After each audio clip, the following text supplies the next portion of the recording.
오늘 본문의 소제목이 하갈과 사라입니다. 우리가 연초에 창세기를 1장부터 50장까지 쭉 이렇게 함께 나눠봤잖아요. 아브라함의 이야기에서 하갈과 사라가 나옵니다. 이 하갈과 사라는 둘 다 아브라함의 처예요. 근데 사라는 본처이고 하갈은 나중에 얻게 된 처입니다. 물론 이 스토리를 알고 계신 분들도 계시겠지만 간략하게 말씀을 드리면 아브라함에게 사라라는 아내가 있었는데 이 아내가 아이를 갖지를 못하는 거예요. 애가 안 생기는 거예요. 나이가 들어서까지 80살이 넘었는데도 아이가 안 생겼어요. 그러니까 초조하잖아요. 지금 시대에도 자녀가 생기지 않는 것은 굉장히 고민스러운 일인데 이 당시에 아브라함의 시대에 자녀가 생기지 않는다. 이것은 정말로 심각한 문제였습니다. 여자가 인간으로서의 취급을 못 받을 정도로 굉장히 큰 문제였어요. 그러나 아브라함은 사라가 아이를 갖지 못한다고 해서 그렇게 대우하지 않았지만 사라의 마음은 정말로 힘들었을 거예요. 이 고대 시대의 자녀가 어떤 의미가 있냐면 지금도 마찬가지지만 자녀를 낳는다는 것은 대가 이어지는 것을 의미해요. 자기의 씨가 전 노씨죠. 노씨라는 가문이 자녀를 낳음으로써 노아를 통해서 계속 이어진다고. 종족이 보존되는 거예요. 그러니까 이 사람들은 자녀를 낳는 걸 굉장히 중요하게 생각해요. 다른 동물들도 마찬가지죠. 자녀를 낳지 못하면은 그들의 역사가 거기서 끝나버리기 때문에 자녀를 낳는 것이 굉장히 중요합니다. 두 번째로는 경제적인 의미도 있어요. 내가 열심히 아브라함의 시대에는 양과 소, 염소 등을 이렇게 목축하는 일을 했잖아요. 그런데 내가 엄청나게 많은 재산을 확보를 했어요. 그런데 자녀를 낳지 못하면 그 재산들 다 어떻게 해요? 내가 죽고 난 이후에 모르는 사람들에게 뿔뿔이 흩어질 수 있죠. 그리고 내가 죽고 난 이후에는 그래 뭐 나 죽고 난 이후에 어떻게 하든 상관없다고 생각할 수 있어요. 그런데 내가 늙고 병들었을 때 그것을 누가 보호해주고 누가 관리해주겠어요? 재산이 없는 사람도 마찬가지예요. 내 노후를 누가 보호해주냐고요. 이 시대에 경찰이 어디 있고 법이 어디 있어요. 강도들이 와서 빼앗아 가면 그만인 시대예요. 그러면 누가 나를 지켜주냐고요. 누가 지켜줘요? 내 든든한 자식이 지켜주는 거예요. 내 자식이 내 재산을 보호하고 내 노후를 보장해주는 거예요. 그리고 가장 중요한 것은 자녀를 갖지 못하는 것이 종교적으로 저주를 받았다고 생각했어요. 왜냐하면 자녀는 신이 주시는 것이라고 믿었기 때문에 사람들이 자녀가 생기지 않으면 뭔가 신에게 잘못했거나 노여워할 행동을 했다라고 생각을 했어요. 그런데 우리가 잘 알다시피 이 아브라함의 신앙적 열심이 얼마나 대단합니까? 가는 곳마다 제단을 세우고 예배를 드렸단 말이에요. 그런데 자녀가 생기질 않아요. 그러면 사람들의 수군거림, 사람들의 뒷말이 얼마나 많았겠어요. 여러분이 교회를 열심히 다니고 신앙생활을 열심히 하는데 내 일이 안 되고 나에게 안 좋은 일들이 생기고 내가 아프거나 내 자녀에게 무슨 문제가 생긴다면 주변 사람들이 수덕수덕 하잖아요. 그러지 않겠냐고요. 그러니까 이 가정이 얼마나 힘들었겠어요. 그러니까 80세가 지난 이후에 이제 아브라함은 나이가 들고 점점 자기 힘에 부치고 자기 재산을 자기가 컨트롤할 수 있는 능력이 떨어질 때, 그리고 내 대에서 우리 가문의 대가 끊어질 수도 있겠다는 그런 위협, 그리고 하나님으로부터 버림받았다는, 하나님께 잘못함으로 인해서 저주를 받았다는 사람들의 수근거림, 이러한 것들이 다 복합적으로 그의 삶 가운데 밀려올 때에 하루하루가 견딜 수 없는 압박이 있었겠죠. 그런 것들을 같이 지켜보던 와중에 사라가 남편에게 이야기합니다. 여보, 그러지 말고 내 종 하갈을 당신에게 보낼 테니까 그 종을 통해서 자녀를 낳으세요. 어차피 종을 통해서 낳은 자녀는 우리의 자녀가 되니까 당신이 그렇게 자녀를 낳으세요. 하나님도 우리의 자녀를 통해서 우리 민족이 별보다 더 많게 하신다고 했는데 그것이 하나님의 방법일 거예요 하고 여종을 남편에게 보내요. 사라가.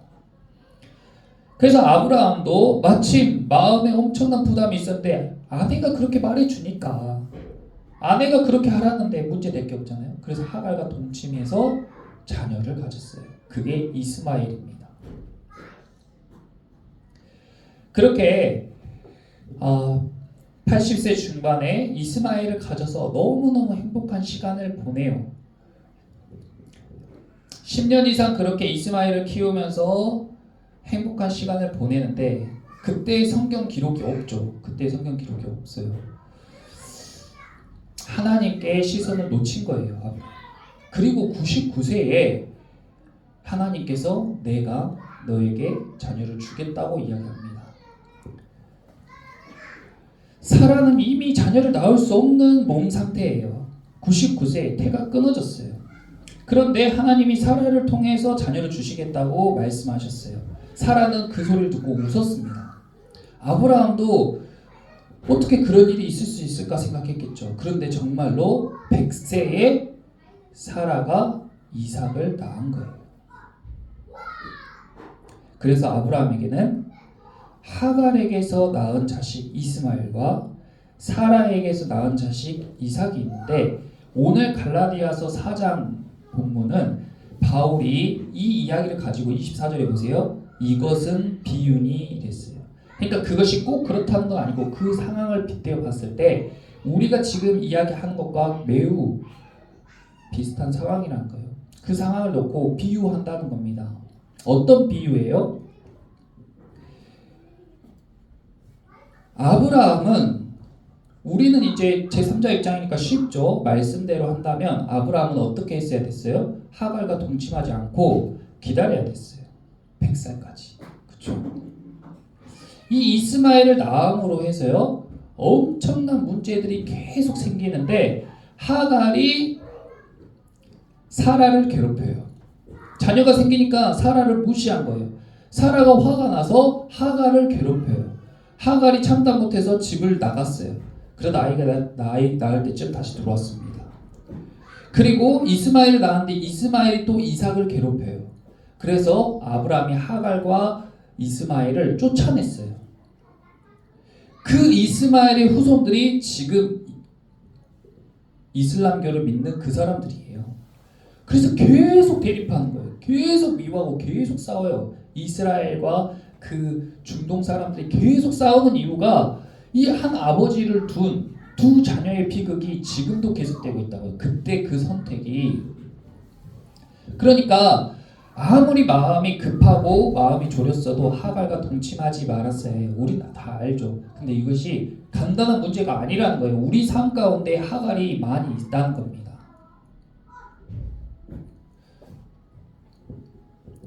아브라함이 신앙생활을 하지 않은 사람이냐? 아니에요. 아브라함은 믿음의 조상이고 너무나도 신실한 사람이고 하나님의 자녀였어요. 그런데도 하갈과 동침해서 이스마엘을 낳았다고요. 우리 삶 가운데 그런 일들이 없습니까? 교회에 잘 나오고 예배를 잘 드리고 신앙생활을 잘 하는 사람일지라도 자기 삶 가운데 문제가 생기고 압박이 있고 뭔가 벽에 부딪힐 때면 하나님의 약속을 붙잡고 신뢰하기보다는 인내하고 기다리기보다는 사람들의 말을 듣고 내 경험대로 내 생각대로 일을 처리해요. 그러면 자녀는 생기긴 생겨요. 자녀가 생겼으니까 문제가 해결된 것 같아요. 근데 문제가 해결된 거예요? 아니요. 더 큰 문제를 불러오는 거예요. 그렇게 우리 인생은 수천 년, 수만 년이 꼬여 있어요. 문제가 문제를 낳고 사람들이 자기 생각대로 자기 뜻대로 하면서 계속해서 문제를 만들어내요. 하나님은 그 문제를 차분하게 계속 수습해 가고 계시는 거예요. 우리 삶 가운데 그런 일이 얼마나 많냐고요. 여러분들은 오늘 엄청난 많은 경우의 수 그리고 많은 유혹과 시험을 뚫고 지금 이 자리에 온 줄 믿습니다. 네. 그런 것들이 얼마나 많냐고요. 주일 예배 한번 드리는 것도 그런 게 많다고요. 그런데 그 외에 더 중요한 더 큰 일들이 얼마나 많아요. 그때마다 여러분 늘 하나님께 묻고 하나님의 음성을 쫓아서 하나님의 약속을 붙잡고 행동하십니까? 저도 그렇게 못해요. 하려고 애를 쓰지만 저도 그렇게 못한다. 그러면 하갈과 동침하게 되고 이스마엘이 생기는 거예요. 우리 삶 가운데 이스마엘이 자꾸 생겨요. 심지어 왜 생기는지도 모르는 사람들도 많이 있어요. 그런데 내가 하갈과 동침했기 때문에 이스마엘이 생기는 거예요. 그렇지 않고 내가 기다렸다면, 기다리는 시간이 좀 힘들었겠지만 내가 사라에게 주신 그 약속의 자녀만 낳았다면 내 삶 가운데 큰 문제, 큰 고난이 덜어졌을 거예요. 하갈은 뭐예요? 하갈은 더 거슬러 올라가 보면 우리 삶 가운데 늘 존재하는 그 하갈은 마치 에덴 동산의 뱀과 같은 거예요. 에덴 동산의 뱀이에요. 아담과 하와가 잘 살아가고 있었습니다. 문제가 없었어요. 그런데 뱀이 하와를 유혹해요. 뭐라고 유혹해요? 선악과를 먹어보라는 거예요. 근데 하나님이 다른 건 다 먹어도 선악을 알게 하는 나무의 열매는 먹지 말라고 했어요. 그런데 하와가 평소에도 그것을 막 보면서 왜 먹지 말라고 할까 궁금하고 먹어보고 싶기도 하고, 그런데 그때 마침 뱀이 야 저걸 먹으면 하나님처럼 돼 먹어봐 하는 거예요. 그걸 먹음으로 인해서 인류의 죄가 들어왔고 아담과 하와가 수치심이라는 걸 알게 됐고 선악을 분별하게 되고 그의 자식들이 서로 죽이는 비극이 일어나게 되고 인류 역사에 악이라는 것이 들어오면서 비극이 시작되는데, 하나님은 그렇다면 왜 뱀이라는 존재를 만들어서 이런 일을 일어나게 하셨냐? 왜 선악을 알게 하는 나무를 만들어서 이런 일이 일어나게 하셨냐라고 비난하기 전에 지난 시간에 그런 것들을 하나님을 알지 못하는 사람들의 말이라고 했잖아요. 그렇게 이야기하기 전에 뱀이라는 것이 무엇이냐? 우리 삶 가운데 뱀이 늘 존재한다고요. 그 뱀은 뭐냐? 그 뱀은 예측하지 못한 상황이에요. 사고예요. 질병이에요. 시험이에요. 유혹이에요. 우리 삶 가운데 찾아온 고난과 역경, 그런 게 삶 가운데 없을 수 있어요? 없을 수 없어요. 그런 게 없다면 우리 삶이 에덴 동산과 같겠죠. 근데 그런 게 없을 수 없다고요. 뱀이 없을 수가 없다고요. 예측하지 못한 상황, 사고, 불의한 일들, 질병, 시험, 유혹, 고난과 고통 등은 늘 우리 가운데 도사리고 있어요. 근데 그것들이 다 우리에게 접근해 왔을 때 나의 반응이 어떠할지, 예측하지 못한 상황이 왔을 때 빨리 내 생각대로 수습하려 하는 거, 질병이나 사고가 터졌을 때 내 생각대로 수습하려 하는 거, 빨리 이 상황을 모면하고 싶은 마음에 말씀대로 하지 않고 하나님께 묻지 않고 내 생각대로 처리해버리는 거, 주변의 사람들에게 물어보고 일을 해결하려고 하는 것들, 그런 것들이 다 선악을 알게 한 나무를 먹은 행동과 같고 하갈과 동침하여 이스마엘을 낳는 것과 같다는 거예요. 바울은 그것이 율법에 매여 있는 사람들이고 초등학문에 매여 있는 사람들, 그리고 이 세상에 종노릇하는 사람들의 행동이라고 이야기하고 있는 겁니다. 교회도 마찬가지예요. 똑같이 하갈도 애를 낳고 사라도 애를 낳았어요. 애 낳았으면 되는 거 아니냐? 결과는 똑같다고요. 눈에 보이는 결과는 똑같아요. 그런데 그 과정과 그 과정 가운데서 일어나는 파생되어지는 일들의 결과가 너무나 다른 거잖아요. 이삭으로 인해서 하나님의 축복을 받게 되었지만 이스마엘로 인하여서 저주를 받게 된 거예요. 교회도 마찬가지예요. 교회도요 마찬가지입니다. 전도하죠. 전도하는 것도 육체를 따라 전도하는 것이 있고 하나님의 약속을 따라 전도하는 것이 있어요. 제가 얼마나 교회의 성도들을 채우고 교회를 부흥시키고 싶겠어요? 누가 저한테 왜 열심히 안 하냐고 물어보더라고요. 왜 저라고 열심히 안 하고 싶겠어요? 왜 사람들한테 성도 수가 많아지고 교회가 커져가지고 인정받고 싶은 마음이 없겠냐고요. 그런 것들을 누르고 지우는 거예요. 왜냐하면 전도라는 것은 성도 수를 늘리는 데 초점을 맞추는 것이 아니기 때문이에요. 그것은 육체를 따라서 하갈과 동침해서 이스마엘을 낳는 것과 같은 겁니다. 내가 억지스럽게 사람들을 졸라가지고 숫자를 채우기 위해 이곳 가운데 사람들을 끌어와서 앉혀놨다고 생각해 보세요. 그러면은 이곳은요, 난리와 난리, 분쟁과 다툼이 끊이지 않는 장소가 될 거예요. 사람은 어찌어찌 늘릴 수 있어요. 제 능력으로, 육체의 방법으로 사람을 늘릴 수 있다고요. 계속 전화하고 오라고 하고 만나고 선물도 주고 하면 여기에 사람을 채울 수 있어요. 근데 그렇게 사람을 채우면 어떻게 돼요? 그 사람들이 여기에서 어떻게 되겠냐? 내 뜻대로 사람들을 데리고 오면 어떻게 되겠냐? 그리고 부흥하는 것도요. 눈에 보이는 부흥이 똑같아 보이지만 육체를 따라 하는 부흥은 막 프로그램이나 유명한 강사분들 아니면 연예인들 또 막 사람들이 감동을 주는 이벤트 하고 하면 부흥하는 것처럼 보일 수 있죠. 그런데 그것이 인위적인 방법이라면 어떻게 되겠어요? 건축하는 것도요. 교회를 짓는 게 뭐가 나쁩니까? 너무나도 은혜로운 일이죠. 다윗이 평생에 소망했던 일이었어요. 그런데 교회를 건축하는 일이 하나님의 뜻 가운데로 하는 것이 아니라 성도들이나 목회자의 의지로 뜻대로 육체를 따라서 건물을 지은다면 무리하게 헌금을 요구하고 교회를 짓는 데 성도들의 재산을 쏟게 하고 사람의 방법으로 하면은 시간이 지나면 지날수록 갈등과 혼란을 가져온다고요.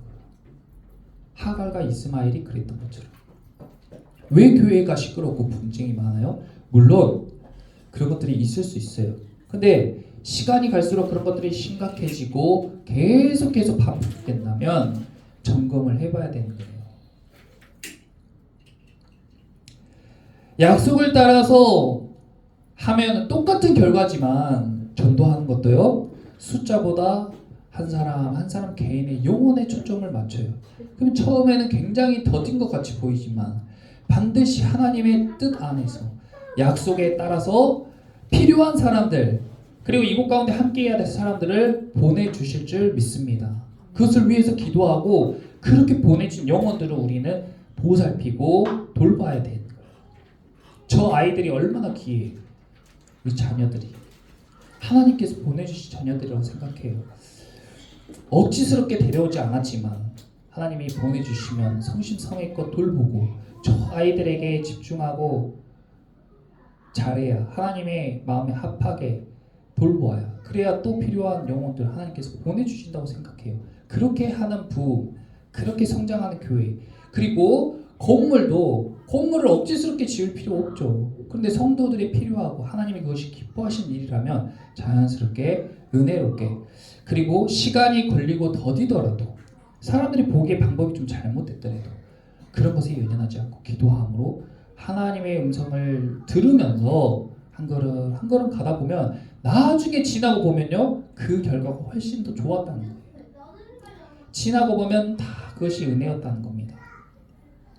그런데 교회만 그래요? 그렇지 않아요. 우리 삶도 마찬가지예요. 우리 삶 가운데서도요 일을 할 때에 일을 하거나 문제 해결할 때에 육체를 따라서 하는 사람들은 아니 교회 방만 나가면 다 잊어버려요. 하나님도 잊어버리고 예배 때 들었던 것도 다 잊어버리고 그리고 자기가 어려서부터 지금까지 성장하면서 배웠던 지식과 경험으로서 다 해결하는 거예요. 자기 부모님들에게 배운 그런 것들로 다 해결하는 거예요. 자기 능력으로 다 해결하려고 하는 거예요. 내가 좋은 직장을 갖고 싶은데 내 능력으로 갖고 싶은데 안 되면 좌절하고 낙심하고 하려고 애를 쓰고 그리고 자기가 원하는 정도의 연봉을 받고 싶은데 안 되면 자기 힘으로 막 받으려고 애를 쓴단 말이에요.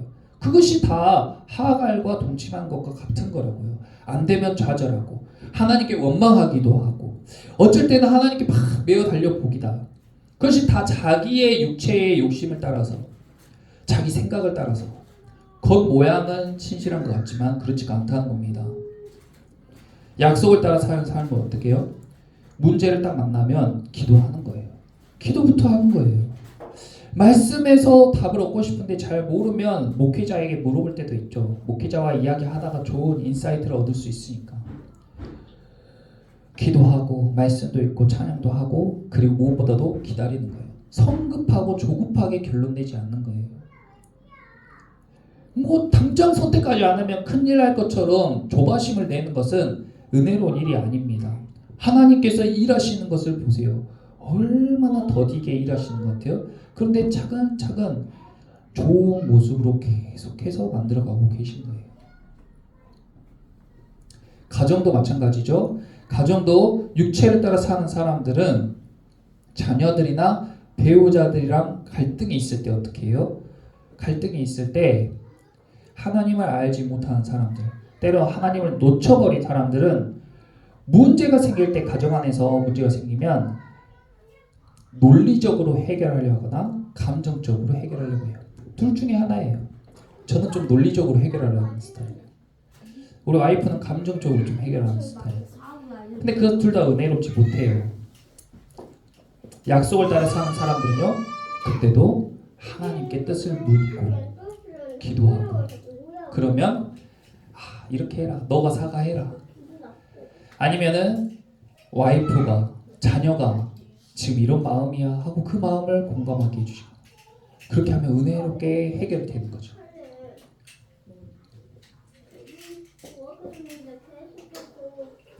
자유의 자녀로 살아간다는 것은 그런 겁니다. 우리가 왜 자유롭지 못해요?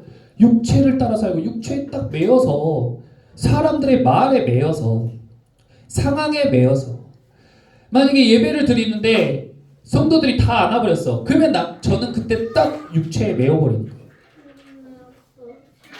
그런데 자유의 자녀로 살아간다는 건 뭐예요? 눈에 보이는 현상이나 사람들의 소리에 의식하지 않고 나에게 결박된 무기사슬을 다 끊어버리고 하나님께서 붙드시는 나의 인생, 하나님의 말씀대로 될 줄 믿습니다 하고 하나님께서 주관하고 계시고 지금도 나와 함께 역사하고 계시는 줄 믿습니다 하고 기다리는 거예요. 하나님께서 일을 이루실 것을 기다리는 거예요. 그렇게 했을 때에 우리는 삶 가운데 요동하지 않고 내 삶에 불평불만을 하기보다는 내 삶 가운데 하나님께서 하신 일을 보면서 감사와 기쁨이 넘쳐나는 삶을 살아가게 될 줄 믿습니다. 창세기 21장 1절 봐보세요. 성경 맨 앞에 창세기 21장 1절.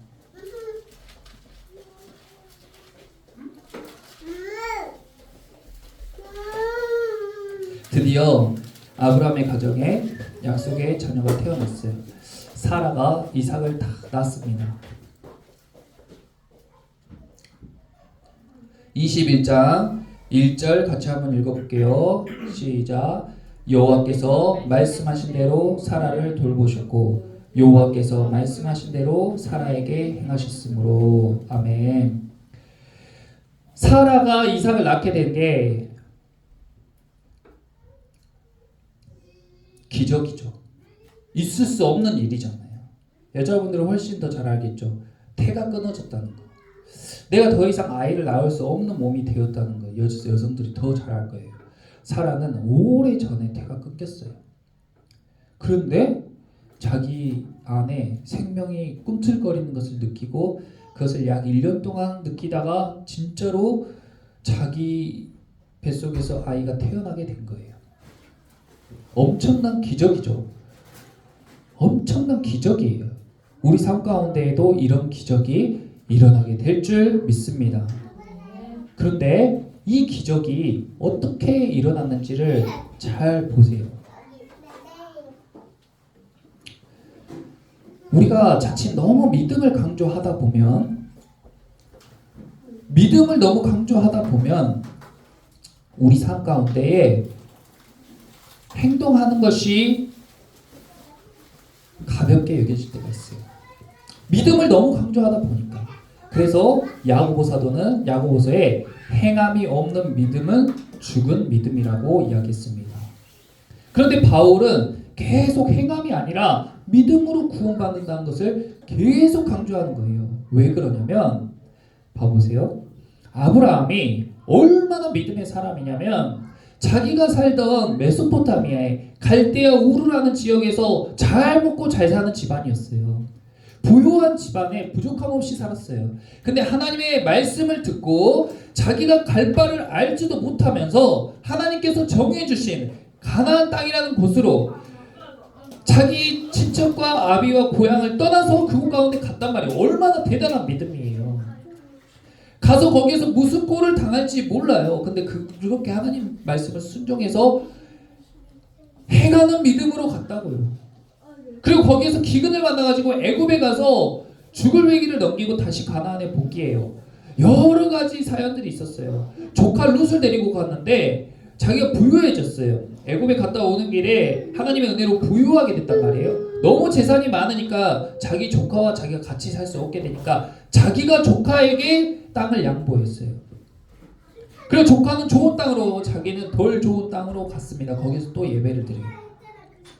그러다가 전쟁이 나서 조카가 잡혀갔어요. 그 소식을 듣고 엄청나게 큰 제국의 군대가 그 조카가 있는 땅을 점령해가지고 조카와 재산을 다 가지고 갔는데 아브라함이 자기 집안에서 훈련된 사람 318명을 데리고 가가지고 그 제국의 군대와 싸워서 이겨가지고 조카랑 재물을 다 다시 찾아왔어요. 그리고 하나도 자기가 갖지 않고 다 자기가 가져도 아무 말도 할 수 없는데 그 도시의 소돔 왕이 아브라함에게 재산은 다 당신이 갖고 사람만 돌려달라고 이야기했는데도 불구하고 아브라함이 하나도 자기가 갖지 않고 10분의 1을 하나님께 드리고 나머지는 다 사람들에게 돌려줬습니다. 그리고 소돔과 고모라가 멸망당할 때에 그 땅을 위해서 중보했던 사람이 아브라함이에요. 아브라함의 이 행하는 믿음이 얼마나 대단하냐고요. 지금 우리 시대로 따지면 교회의 생활이 얼마나 신실하고 성실하냐고요. 그런데요, 그렇다고 해도 하갈과 동침할 수 있다는 거예요. 그렇다고 해도 하갈과 동침할 수 있다는 거예요. 그런데요, 그런 걸로 인해서 사라가 이삭을 낳은 게 아니라는 거예요. 더 중요한 것은 내가 기도하고 내가 열심히 예배를 드리고 내가 성도들이랑 사람들이 보기에 정말 신실한 하나님의 사람처럼 행동했을지라도 그것으로 인해서 우리 삶 가운데 기적이 일어나는 게 아니라고요. 내 가족이 죽을 병에 걸렸을 때 내가 금식하면 밤새 기도해가지고 그 공로로 가족의 병이 고쳐지는 게 아니에요. 그러면 무엇으로 그것이 되는 거예요? 21장 1절에 무엇으로 돼요? 그 기적은 말씀하신 대로 되는 겁니다. 거기에 밑줄 그어보세요. 말씀하신 대로. 아브라함이 하나님의 말씀을 따라서 행동했다고, 아브라함의 행동이 의롭기 때문에, 하나님이 시키신 대로 했기 때문에, 아브라함이 하나님의 말을 잘 들었기 때문에 사라가 이삭을 갖게 된 게 아니에요. 그런 기적이 내 삶에 일어난 게 아니에요. 하나님께서 아브라함에게 약속하셨고 하나님의 말씀대로 그의 삶 가운데 이루신 줄 믿습니다. 그런데 아브라함이 하나님이 야, 너 내가 명령한 땅으로 가라 했을 때 안 갔으면 이런 일이 일어나요? 안 일어나요? 안 일어나는 거예요. 아브라함이 가나안 땅으로 가지 않았다면 이런 일이 안 일어나는 거예요. 하나님의 약속을 따라서 행동하지 않았다면 이런 기적이 일어나지 않는 거라고요. 그러니까 행함과 믿음의 관계를 잘 이해하셨으면 좋겠어요. 행함이 필요 없는 게 아니에요. 행함이 당연히 있어야죠. 행함이 있어야 돼요. 예배도 드리고 말씀을 읽고 봉사도 하고 교회 생활 열심히 하는 게 너무나 중요하죠. 근데 그것으로 인해서 우리 삶 가운데 기적 같은 일이 일어난 건 아니라는 겁니다. 우리 삶 가운데 가장 큰 기적은 뭐예요? 예수님이 십자가에 못 박혀 돌아가신 이후에 부활하시고 살아나신 것처럼 그것이 그 은혜와 능력이 동일하게 우리 가운데 임해가지고 우리가 예수 그리스도를 덧입어서 영원한 생명을 얻게 되는 그런 기적. 오늘 갈라디아서 본문에서 이야기하는 위에 있는 예루살렘, 천국이죠. 위에 있는 예루살렘, 곧 자유자니 곧 우리 어머니라 26절에 그랬잖아요. 그러니까 그 천국에서 성령으로 인해서 낳은 거듭난 자녀들이 되는 이 기적은 우리가 교회에 나오고 예배드리고 한 그 공로로 인한 게 아니고 무엇에 따라 그렇게 된 거예요? 하나님의 말씀대로 된 줄 믿습니다. 그러므로 우리는 예수 그리스도를 통해서 우리 죄가 다 씻겨지고 거듭난 사람이면서 하나님의 자녀이고 약속대로 유업을 이어받을 자라는 것을 믿음으로 또 약속을 붙잡고 살아가야 되는 거예요. 내 삶 가운데에 예측하지 못한 상황, 오늘 또 교회 문밖을 문을 열고 탁 나갔을 때 어떤 상황이 올지 우리는 알 수 없어요. 그런데 두려워하면서 살지 마세요. 나라가 망할 수도 있고 전쟁이 날 수도 있고 우리 가족 가운데 큰 질병에 걸릴 수도 있어요. 심지어 내가 사랑하는 사람이 죽을 수도 있어요. 그런 걸로요 낙심하거나 절망하거나 하나님을 외면해버리거나 내 생각대로 사태를 수습하려 하지 마세요. 하나님의 말씀대로 될 줄 믿습니다. 죽은 자를 살리시고 가난한 자를 부욕해 하시고 병든 자를 고치시고 배고픈 자들을 먹이시는 하나님. 복음서에 오병이어의 기적이 다 나와요. 교회 안 다니는 사람도 오병이어의 기적을 다 알아요. 그런데 왜 하나님께서 오병이어의 기적을 일으키셨어요? 엄청난 기적이죠. 엄청난 기적이에요. 복음서에 다 기록된 엄청난 기적이에요. 그런데 왜 하나님께서 그 오병이어를 아주 중요한 기적으로 이야기하셨냐? 그것은 아무것도 없는 상황에 사람들이 다 배고파 있잖아요. 예수님이 그 사람들을 보고 긍휼히 여겨가지고 그냥 땅에서 흙을 줍든 아니면 허공에서 빵을 만들 수도 있죠. 하나님은 그런 능력이 있는 분이에요. 그런데 굳이 저런 어린 아이들이 가지고 온 도시락에서 보리떡 5개와 물고기 2마리를 받아서 그걸로 5,000명을 먹이시는 기적을 보여주신 거예요. 뭐예요? 우리의 행함은 보리떡 5개와 물고기 2마리 정도라는 거예요. 그걸로 우리 삶 가운데 5,000명 먹일 기적을 일으킬 수 없어요. 근데 하나님은 우리의 그 행함을, 우리의 그 실천을 기뻐하시는 하나님이세요. 그 아이가 내가 준 도시락으로 5,000명 내가 먹였다 하고 다니는 거 보면 얼마나 우습겠어요? 그런 행동을 하지 말라는 거예요. 겸손함과 감사함으로 사람들이 굶주려 있다고 염려하지 말고 내 보리떡 5개와 물고기 2마리를 내어놓을 수 있는 믿음과 신앙, 그것을 하나님이 기뻐하시는 줄 믿습니다.